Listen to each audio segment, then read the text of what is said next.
ចាវត្តសង្ឃរាបណ្ឌយធម្មនោបញ្ញទវានរចនតេសង្ឃោបសមត្ថខោជារមុតយ៉ាងកាយោបថវកតិសេសតិចតកតវិញ្ញាណោនរថងវកលង្ករសពេតិយោវចន្ទសករោគោវិនាសតមេទេភវៈវន្តរាយោភ័យទីជាយោកាភវៈពិវៈចនសិលេតនិจังវធបច្ច័យណោចតារាធម្មាវតន្តិអាយុវណ្ណោសុខាំពៈលាំងសតិសោថៃភវន្តិសួស្តីទាំងឡាយចូលមានដល់អ្នកតាមសពការសពវេលាទេវភូតាមនុស្សសាវៈកែបាក់តាភវន្តិតែបានទៅហើយជាទេវតាក្នុងករណីបានដល់នៅព្រះរាជបសាហើយ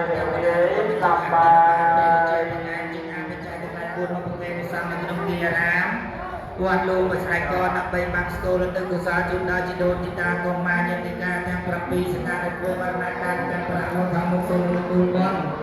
កុសលពីមុនចាយនៅពុទ្ធបរិស័ទទាំងទូលឲ្យសម័យពោស័ក្តិសាការគុណចារស៊ីនឹងបាននិរន្តនាយុវេ